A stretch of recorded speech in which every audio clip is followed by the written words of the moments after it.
It's September and Austin real estate prices are up. How can that be? It feels like the market's so stale and things are moving so slowly. So, how can year over year and month over month prices still be going up? We're going to break that all down for you and dive into the statistics. I'm David Shapiro with the Shapiro Group here in Austin, Texas, with my colleague Lee Abraham. If you need any help analyzing any of the data locally just on your property, remember real estate's hyper local. So, reach out to us. Information's below. But let's start looking at what's going on here. So here is the number of active listings. You can see it peaked over the last couple months and it came down slightly. And we're going to dive into exactly why that is as we move forward here. And Lee, you want to tell us a little bit about what we're seeing with the housing inventory? Yeah, so as we've been reporting over the few years now, David, with these reports, the monthly housing inventory is the number of active listings divided by the number of sales per month. And so you can see in the table on the left, we've got how many sales per month average over the past 12 months and 3 months and the 30-day pending numbers. They're all kind of moving into what has been the new normal, just over 600, somewhere in the mid sixes. And any way you divide the 3,058 active listings, you're looking at somewhere around a 4.5 to 4.9 monthly housing inventory. We can look at that in terms of the historical context, which is a balanced market, is typically described as 6 to 6.5 month inventory. And so you can break down the history for us a little bit, David, with this So, timeline chart. yeah, as Lee alluded to, we've been doing this now for 2.5 years. We started recording in January of 2022. Would that be right? And you can see what the market looked like then. There was less than a month of inventory. And when interest rates rose, that went up. And then we've seen some seasonality here, generally with it peaking in the winter. And we saw this kind of, hit this 5 month mark sooner than we normally would, right? Normally in the summer, in May, July, September, you can see where things are sitting. And it peaked here in July, came down a little bit this month. And so that was a bit unexpected. But it's good to see that it's not continuing to rise. And we'll see why here as we look at the stats. But let's quickly talk about the number of sales. This is the number that I think tells a big story about what's going on here. There's just a huge drop off in the number of transactions that are happening. If you look back historically to a more normal year, which would be 2019, because remember what we're going through now is getting closer to normal than what 2021 and 2022 were. Those were the abnormal years, and we're moving towards the normal, which I anticipate will either really feel more normal next year or in 2026. But you can see a huge, almost 50% off the number of transactions we would have had in August of 2019. So big drop off. Now this number will come up. We're reporting very early. It's only the second of the month. So we anticipate we'll add about 40 sales here. We'll get close to 700. So it won't be quite a 50% drop off. 45% was the number last month. It'll probably be around there. So 55% of transactions are still happening. So the majority are still happening, just barely. But this is really telling the story of just not a lot of transactions happening. And, David, as we kind of peel away the layers this month, maybe we could talk just a little bit about, well, who is that really impacting? The number of sales are down, way down, and that feels like a problem. Well, who is it a problem for? Is it a problem for the homeowners that plan to continue living in their home for the next 5 to 10 years? No, it's not. Is it a problem for people in the real estate industry whose income is based on the number of transactions? That's who is, I believe, really being impacted. The sellers that have to sell in the short run, we'll talk more about that dynamic. But for folks that are in for the long haul, this number will be turning around. And as you said, it's really a move back to normal. Yeah. So yeah, for the majority of people in the city of Austin, this is a moot point because they're planning on living in their home for at least a couple more years. And so this really won't impact them at all. I did talk to somebody yesterday at an event, and she was concerned about the values. And I said, well, yeah, they're definitely going to rebound. I mean, we're going to be back at all-time highs before you know it. So don't really worry too much. You're not thinking of selling right now, so it doesn't matter anyways. So I think, those of us that are experts in this, we have conviction that the market is going to continue to appreciate. Correct. Well, here it is, David. You teased it earlier. Average sale price is up year over year, month to month. And as we're going to see, the Shapiro theory of real estate holds up as compared to properties outside the city limits. So what are you seeing here? Well, I mean, pretty surprising probably for most people watching to see that the average price is up. They probably read some sort of article that said that Austin has seen such huge price drops. And those articles just, I don't know what stats they're looking at. I would love for them to actually show us the statistics they're looking at because, you can cut data however you want, try to make it look to your story so that you can get eyeballs on it. But the truth of it is 912 grand back in May of 2022 is the peak. And so down to 834 is about an 8.5% drop off of the peak. Now in real estate, we generally don't compare other than month to month or year to year, really just year over year. So because it is so seasonal, even in a normal year, you can see how prices will peak in the summer and come down towards the end of the year. And so year over year, we're up. That's big, 5% month over month, also a little bit meaningful. But I think just keeping an eye on this, we're only down 8.5%. So anything that claims we're down 30% or whatever, that's just not true. We'll talk about outside the city limits, which impacts the overall number, and still we're not down 30%. Here we have how long has it taken properties to sell. We're at 55 days, which is up year over year. So what we would expect with what we're seeing in the market with, withdrawn listings, expired listings, and we'll talk about that here in a second. And obviously the abnormal times, is under 2 weeks. That's not normal. Going back to normal times, 35 days. So it's a little bit slower than what we've seen in a historic Austin market of, let's say, 2013 to 2019 is kind of like the normal Austin market, I would say. And so, yeah, it's a little bit higher than that, but really nothing to be concerned with right now. But I think talking about, we'll get to the withdrawn listings here in a second.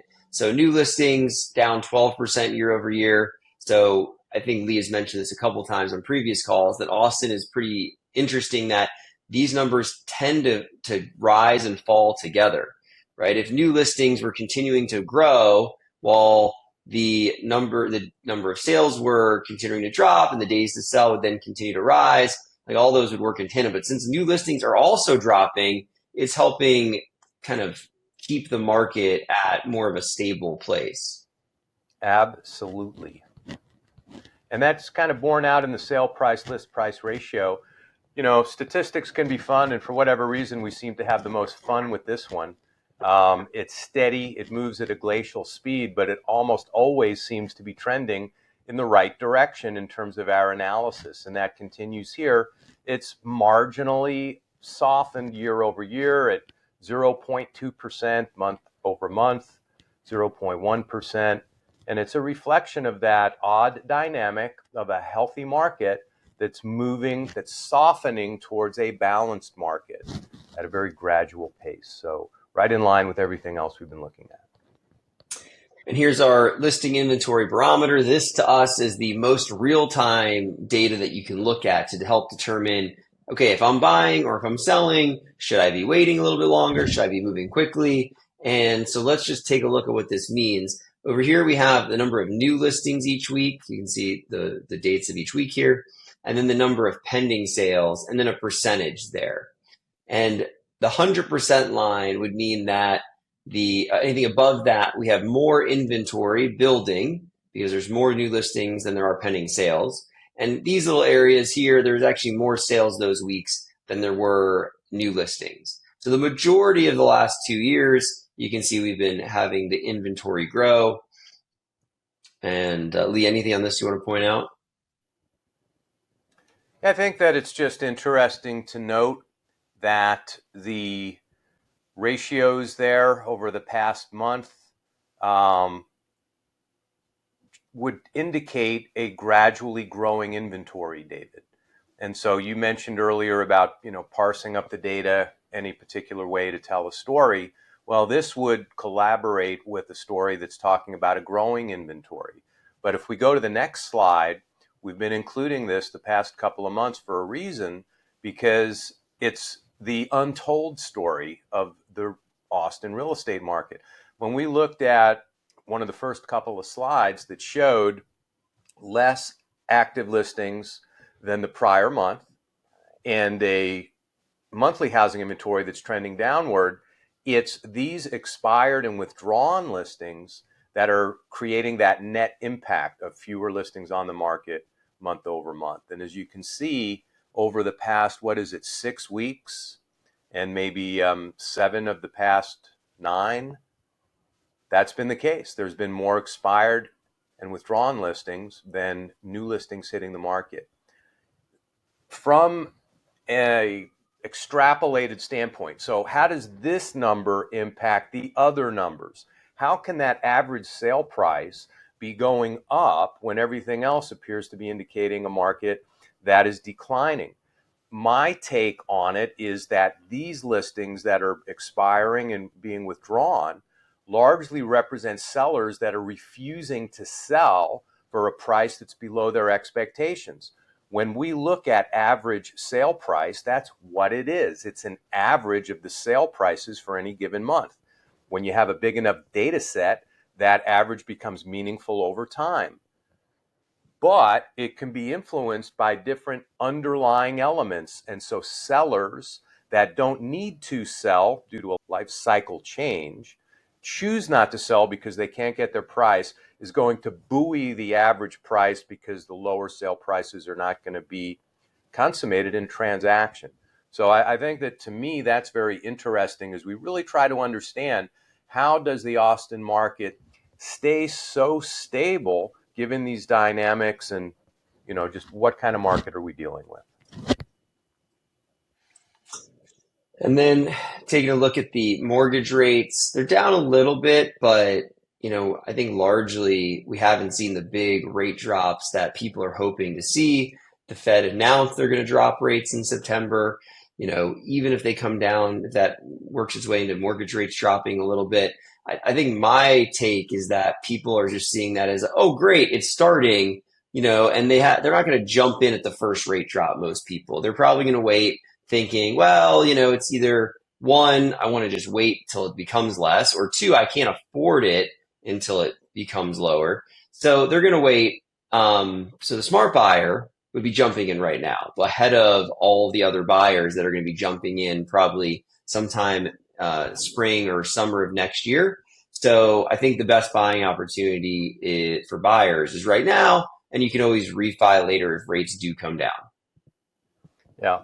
And forecasting forward, the key is going to be, will the Fed continue to signal future rate cuts? And as long as that's the case, as you pointed out last month, the market sentiment moves favorably in response to that sort of forward-looking forecast. If the Fed begins to change their tune on that we're going to keep rates stable potentially, that type of thing, I think you'll see that the market is going to react to that. So we're at a very interesting crossroads right now with the political campaigns, the election coming up, the Fed funds rate. Right now, David, things look pretty good, and I totally agree that for the savvy buyer, this is the time. Because if those rates do go down, it's going to be a feeding frenzy, and that property that would perfectly meet your criteria that you could get today won't be there tomorrow because other folks are thinking the same thing.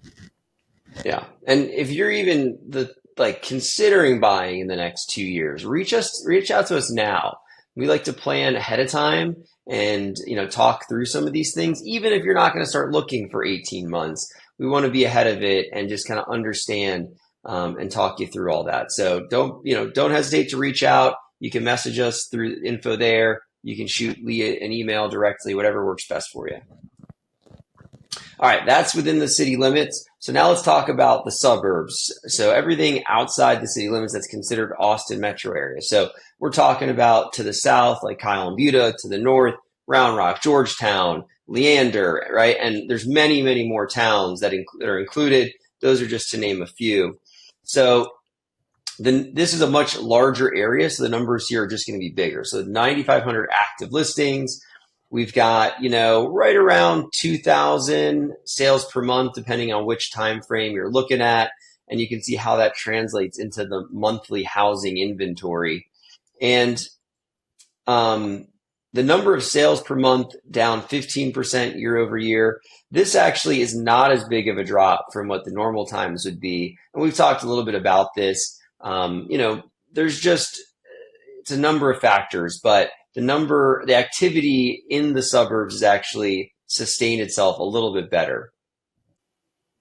Average sale price, a reflection of the overall statistics, down marginally year over year, just over 1%, less than 1% month to month, still below the $500,000 mark. And so it's a little bit soft out there, and this is reflecting the current market outside the city limits. Yeah, and if you would look back to their peak, which was June, 580 grand, that's about a 15% drop that we're below the all-time high. So again, any of those articles you're reading that are giving numbers anything more than that, if they're blending the whole metro, then it should be below 15% because we're averaging the city, which has done a little bit better with the suburbs. So anything above that, I don't know where they're getting their numbers. The Austin market has done pretty well considering all of the headwinds in terms of sustaining itself. And, it is really going to take off. Like I can feel it building up that I don't know if it's going to be next spring or spring of 2026, but the market that, people remember of 2019, which was very strong, that's coming back at some point here soon. Days on market, we're up to 64. So I think that was, what was it, 55 in the city? So a little bit longer to sell stuff outside of the city limits, but still more transactions happening. It's a lower average price point. So, with all the market conditions, it's easier for buyers to transact in those areas. The number of new listings also down outside the city limits, just over 3% year over year, and marginally down month to month. Still down around 3,000. Not nearly the type of drop-off that we've seen in town, but still a factor in the overall market.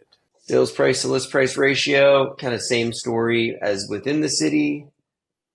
And so if you got a lot out of today's video, please go ahead and share it with a friend. Give us a like. If you're considering, buying or selling, maybe you just have some questions about the market that are more localized to, your property or your neighborhood, go ahead and reach out to us. We're happy to chat with you. That's a, no cost consultation, no obligation. We're just happy to help you out and give you some advice. And if you decide it's something that you want to talk to us further about, we can always do that as well. You can check out more of our videos. Go ahead and subscribe so you can get updated when our October market update is ready. Thanks for joining us, everybody. Thanks, everybody.